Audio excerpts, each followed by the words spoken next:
Hello YouTube, this is Morgan Airspeed Prime here with my next Star Wars video. This is going to be my review for The Mandalorian Season 3 Episode 2 and The Bad Batch Season 2 Episode 12. So I'll be reviewing both of them, and like last time out, we'll do The Mandalorian first. So, I thought this is a much stronger episode than the first one. Not to say that the first one was bad at all. It was very reintroductory. But episode 2, we got straight down to it. I was wondering, they have vague descriptions for the episodes. So, are we going straight to Mandalore here? It almost feels like we were setting up that we were going to go hunting for IG droid parts. And we did that, but it was like one scene right at the start of an episode. And instead, he gets the R5 unit. And after that, we do go straight for Mandalore. We're not wasting any time here, having episodes before we're doing that. That's his main focus, and we're basically making it happen.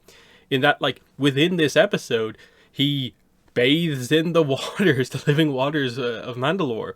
Now, did he finish the ritual? I'm not really sure. But in terms of, what he has set out to do this season, basically did it. And now there's a little bit of where do we go next? And that's where the complexity of the episode comes in that it felt like we kind of left Bo-Katan behind. But then in having Din get captured as he first arrives on Mandalore by the kind of they describe it as sort of like a kind of barbaric, sort of savage kind of species that lived in the kind of wastelands outside the cities on Mandalore. So for Bo, talking about them, she's like, well, if they survived the bombardment from the Empire that kind of ruined the planet, well, what else has survived? Maybe, even though it looks terrible from the outside, maybe there's still enough core left of Mandalore that there's a chance to rebuild, a chance to kind of start something again.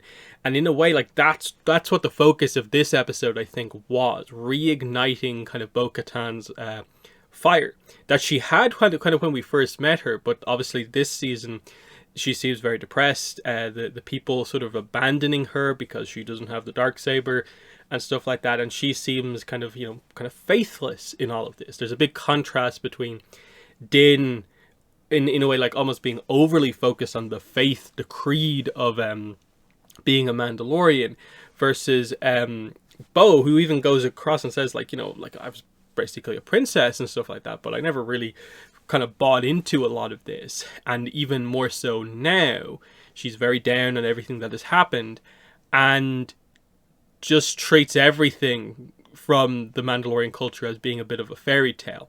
And so the big moment of this episode where you do actually get the reveal that, hey, there is actually a mythosaur here. It's not just a legend that one once lived here in the ancient past or whatever. No, one lives there right now. It took Din underwater and Bo saved him. And we end right as they come back up from that with the idea they both survived. But basically, how do they both react to one of the main legends of Mandalore being true?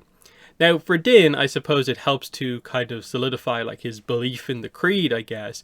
For Bo, it kind of reignites the kind of sense that there is substance to some of this. But I do feel ultimately the presentation sort of has to be them both coming to kind of meet a little bit in the middle. Her regaining some of that faith. And then I think for Din, realizing that he can still be part of the creed without every single minor kind of aspect of the culture having to be adhered to at all times. That if they're going to rebuild Mandalore, it will be a Mandalore for this era. Different, changed, utilizing some of what's there, but you can leave things like never take your helmet off behind. People can do that if they want, but it shouldn't be a defining thing necessarily of if you are treated basically as a Mandalorian or not. I think the first episode made that sort of clear. He's basically exiled effectively, but he still comes in and saves the day. He is still one of their best, but because he showed his face to people, this is a problem. that I think needs to change. I think it will help the show overall. Him being able to, look Grogu in the eye directly, it'll help to get the characterization across. And I think they've needed to do this for quite a while, because I understand like that. Some people do have a worry that the entirety of Din's arc is literally just about this one cultural point of he took his helmet off. That's fine. You've explored it quite well, but we don't need to spend an eternity focused on this when there's so much else to do. In that, the solution here should not be that Bo-Katan puts her helmet back on and proceeds to never take it off again. I think, it should be just helping the show just kind of evolve and change. Now, the dynamic that I think made this episode really strong was obviously Din gets captured, but Grogu doesn't. So Grogu gets to be the spotlight, the focus. He saves the day here because Din is like, get back to the ship, find Bo-Katan, tell her I'm here. And he's just completely been captured by the kind of villain of the episode, who I do wish the episode had made it clear like what this is, what it's meant to be, because it was just like a weird eye thing within a kind of droid body. So there was something organic there, but it was mostly technology. It was mostly droid parts.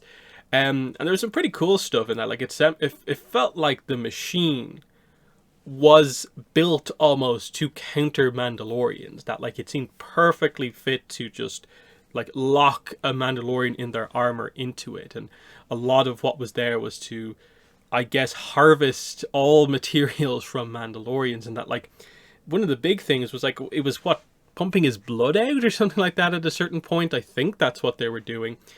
For what reason? I'm not really sure. Was it initially I was thinking, was this some weird way to get water by just taking it from bodies, basically? That's interesting, because obviously the Mandalorian armor that we saw across the episode was just scattered across the place. But yeah, Din was just in a completely helpless situation. And so yeah, we got to see Grogu, having some kind of agency here. He was obviously thought by the Mandalorian at the start of the episode, like, this is roughly how the navigation works. And the reason that the astromech droid was required was that so Grogu could literally just point, like, I want to go there, and the droid can, go ahead with that. And so that's how Bo is brought on board. And there were some nice moments between those two, as she's kind of like referencing, of course, some of the stuff we've seen with her before, that she's interacted with quite a few Jedi. Are you good with the Force? And obviously he can't communicate super effectively, but no, he can roughly kind of keep a conversation going just by kind of saying stuff that kind of resembles like yes, no, or gesturing.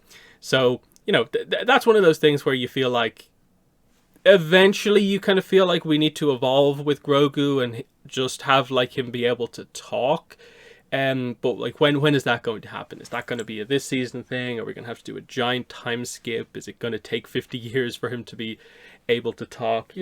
There's enough of that, but at least he's capable to a certain degree now, because he can do the Force assisted jumps, and he has his pod to float around and like protect himself, and he can use the Force in powerful ways to kind of like defend himself. Obviously, he didn't have the delicate enough control to just use the Force to get Din out, but he can push one of those kind of cave monsters kind of down. So that was fine. One of the bigger contrasts with the action scenes was, once again, Din is not good at using the darksaber. He is not good at lightsaber combat. And it's such a contrast when Bo picks up the lightsaber, the darksaber, and just goes to town, and like she seems unstoppable with that thing. And I get it, what they're going for here. She is a more technically skilled like combatant than Din is. Din is a brawler who is learning a little bit about sort of like the martial arts effectively. He's effective, but not perfect. So that's an interesting one, because it's such a heavy contrast. Like, she picks it up and she just uses it like a lightsaber, no real problem. She, of course, utilizes like her shield as well. So there is that sense that, you know, she can't just defend herself in the same way like a Jedi does with a lightsaber, but she utilizes the fact that it's such a powerful cutting weapon super effectively. Like the main use of it, she uses it really effectively. Din, on the other hand, the second he ignites it, it's like he ignites it up here, sort of high pose, and then it's just straight down, like it weighs like a ton. And I felt like we had done sort of enough training where he shouldn't look this bad using the Darksaber. But the contrast was clear. They made that quite clear. Maybe they'll be better about it in the future. But, interestingly, Bo just let him take it back. Like, it was not an issue at all. You didn't really see any particular reaction as such to him taking the Darksaber back. Not much was made of that at all, even though, like, she saved his life, so you can sort of make the case that, like, you know, should she be able to claim it? But obviously, this seems to be one of the few things that she still believes in, is that, like, how the Darksaber should change hands. But, you know, we'll see how that goes as we go forward, because that's the thing here. It's meant to represent the kind of leader, effectively, almost, of the Mandalorians. So if they do re-establish Mandalore, is Din your leader, or what? It's interesting to consider. Because Din points out in this episode that, you know, he points out, like, oh, I was raised on Concordia. The moon, of course, as we know. That's the actual kind of Mandalorian kind of part of the moon. Because as we know, the actual planet itself, at least in the most recent era, wasn't particularly, like, Mandalorian warrior culture focused. A lot of the actual Mandos were sort of, like, exiled to the moons.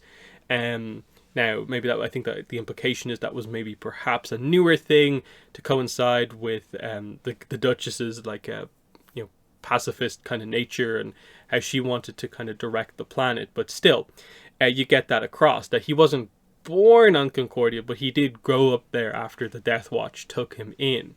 So it was still his first time on this planet, which is quite interesting. And in terms of the visuals they get across, like, okay, the air is actually breathable. So the idea going around that it's cursed, that, like, the planet is just uninhabitable anymore, isn't true, as evidenced by the fact that there are those kind of creatures there.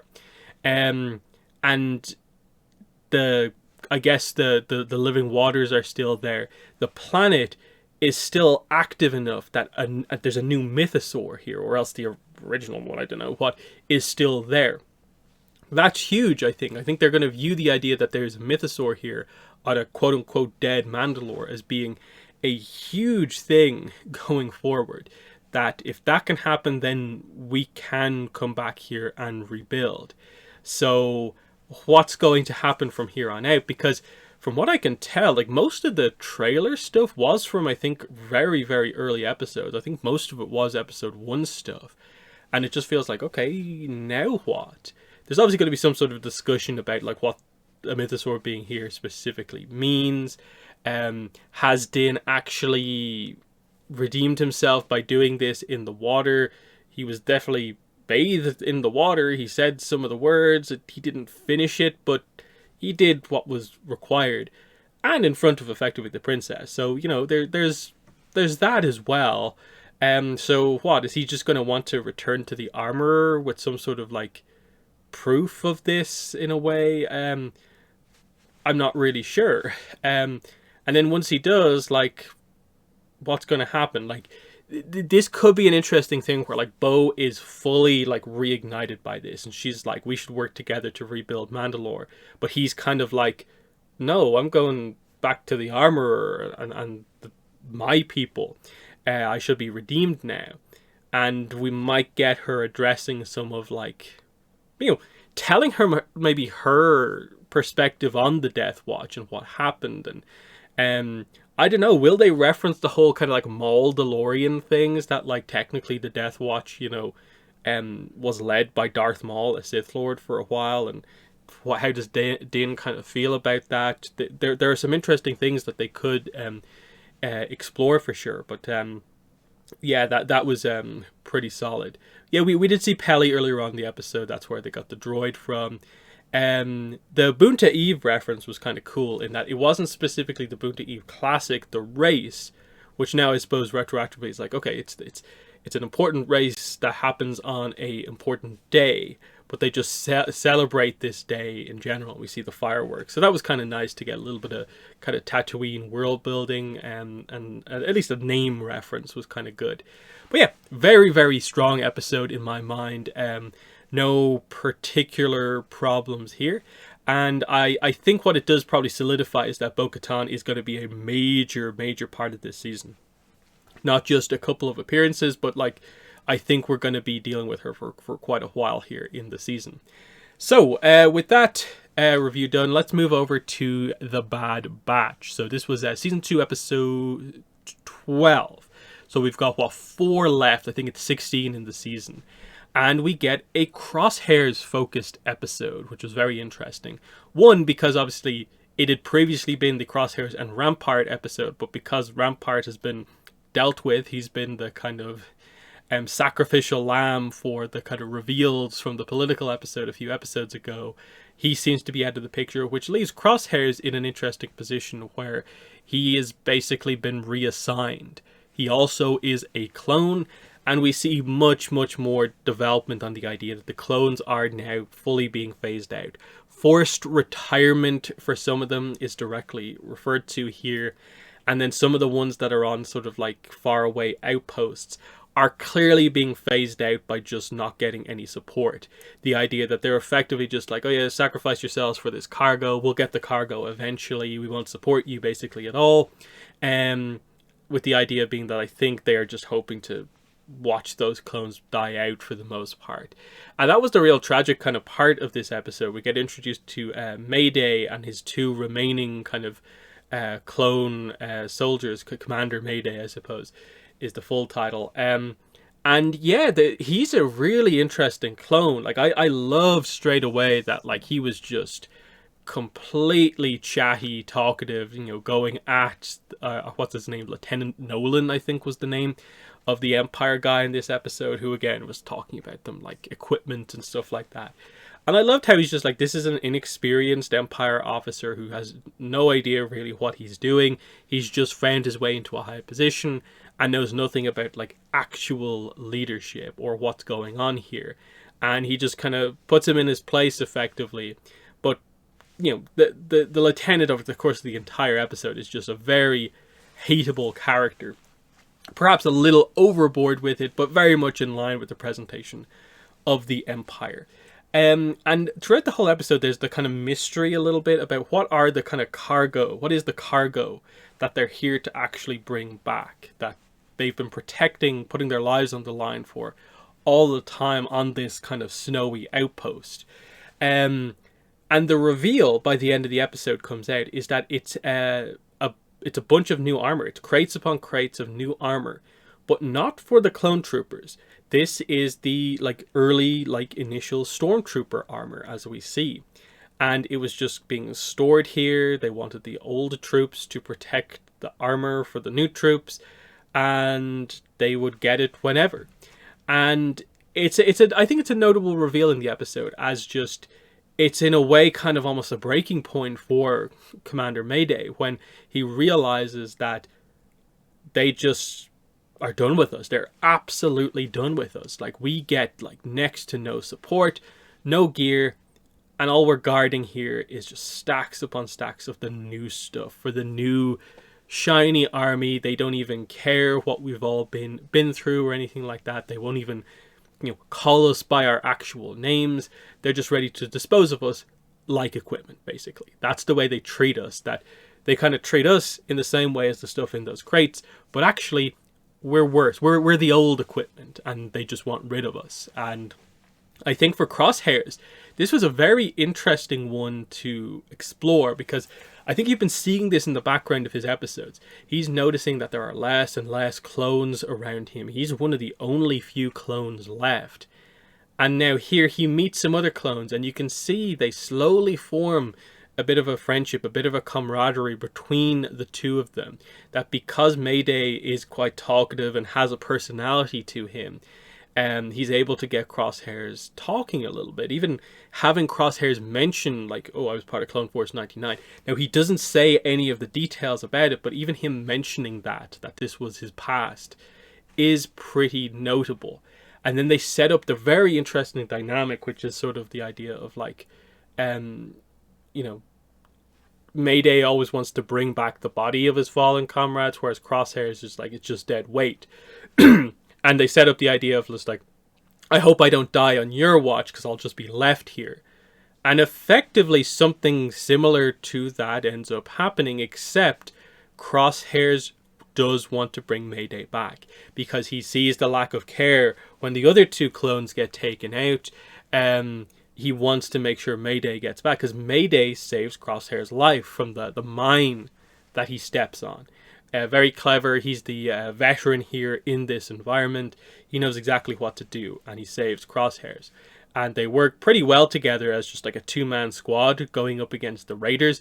The Raiders ended up not being particularly like important. I was maybe expecting like, was there going to be some sort of reveal with them about like who they are behind the masks and the stolen armor? But no, they just seem to be kind of native Raiders, kind of pirate style things. But they get the crates back, but it was such a tough mission. They had to set off like, you know, explosives, like Crosshairs shot some mines and it ended up causing an avalanche. Mayday pushes Crosshairs out of the way, and this is what kind of creates the big dynamic of the episode, which is that they're running towards basically a giant rock, and as the avalanche comes in, obviously the fear is that they don't want to get kind of crushed by the avalanche into that rock. So Mayday pushes Crosshairs out of the way, so he just kind of gets swept along with the flow, but it seems like Mayday gets like crushed up against the rock, and so he's the one who's badly injured, whereas Crosshairs is obviously like exhausted and a bit bashed up, but nothing like Mayday. So this is where we get the Mayday's just about alive. Crosshairs brings him home. But the thing is, they've technically failed their mission because they haven't brought the crates home. And this is the big thing. The stormtroopers, even the stormtroopers, and I kind of like the presentation here, they see allies coming back and are kind of like, should we go to help? They ask the lieutenant. And it's like, no, just get back to work. No medical aid for you. It's not a good application of resources. And he basically just, like, this delay in not calling a medic straight over, just takes out the tiny little bit of time Mayday had left. Mayday dies there at the base, right as they've made it back home. And it basically, this in combination with his, like, superior's, like, reaction to all of this, just breaks Crosshairs. And you're wondering, like, what is he going to do here? Because they tease the idea of, like, is the bird going to come down? Is there going to be some sort of a thing here where, like, the bird's going to come down after Mayday's body? Because they seem to establish, like, that idea of, like, you don't want to get your body scavenged by the ice vultures. Is that going to play a role in this? But no. He just was like, you know, he's like, Lieutenant, and then he just takes out his blaster and just shoots him. Just wild, kind of crazy scene of just Crosshairs has had enough. Like, the absolute lack of respect for them as beings. He's done. And, you know, of course, the other stormtroopers come over and pretty much, like, arrest him. Again, I was still wondering throughout this, is Crosshairs going to somehow escape in all of this? Like, he's expecting the ice vulture to come down. Is he going to, like, hop on the back of the ice vulture and use that as a way to escape? Nothing like that happens. Instead, he's basically captured and I guess sent then to effectively the cloning facility from, like, the previous episode. And he's being looked after, at least by one of those scientists. He's, like, injected with something. It's very vague. We don't know what's happened. Other than Crosshairs is safe. Like, he's going to recover, I guess. And that it seems like the Empire still has a use for him. But what specifically is it? And what's going on here? Because obviously you would think that he's going to get, like, what, court-martialed or whatever for shooting an officer. But they don't seem to care about that. And is this a reference to the previous episode where they know that what they need to continue the cloning is Omega, or where they eventually want to get Omega to force Lama Su to... Nala Se to help them with the cloning stuff. So are they going to use crosshairs to somehow lure Omega out? Is that the kind of reveal here of, like, we're finally going to get the idea of, like, the Empire fully knows that the Bad Batch are still alive, and we're now going to lure them in using crosshairs? That's one way to do it. The other thing I might be thinking is that he exerted, like, a stronger sense of free will than he maybe ever has before? Has some sort of a augmentation style thing been done here, like a enhancement of the chip so that he's even more loyal once again? But still, it's ominous what's going to happen here with crosshairs, because it felt like this was a notable thing where, like, if he had managed to escape from this incident, he probably would have gone free, and if he had ever met the Bad Batch again, he probably would have joined up with them again. So we miss out on that, but we still might get there, because it does feel like we're maybe building up to some sort of a confrontation in the cloning facility here, with a lot of characters involved, because we needed Omega, we need Nala Se. That will bring all the Bad Batch here. They have crosshairs here already. What are we doing? Like, is there anything actually specific going on with the Zillo Beast that is relevant other than just a reference to the Clone Wars? What are we doing? Like, what are we building up towards here? That's the key thing in all of this. We've got 4 episodes left here, and I assume they're going to use, at the very least, the final 2 episodes as part of at least somewhat of a setup and finale, or like kind of 2-part finale. So at most it kind of feels like we're going to have maybe one more maybe fillery style episode, but they probably should realistically use the final 4 episodes as a finale build and do the final bit of kind of referencing that you need. Because the thing with the Bad Batch is, of course, they still need to kind of break away from Sid and have some sort of a thing happen there. And then they have informed Rex about the whole Zillo Beast thing. So when it all comes out, that's going to have to happen. We know the Empire will be searching for Omega because they need her to influence Nala Se. So, you know, the plot is going to come together eventually, is I think the main thing to say there. But yeah, I think they're my thoughts on both of the episodes. So in the comments, let me know what your thoughts are on the Mandalorian episode as well as the Bad Batch episode. But that has been the video. Thanks for watching, and bye.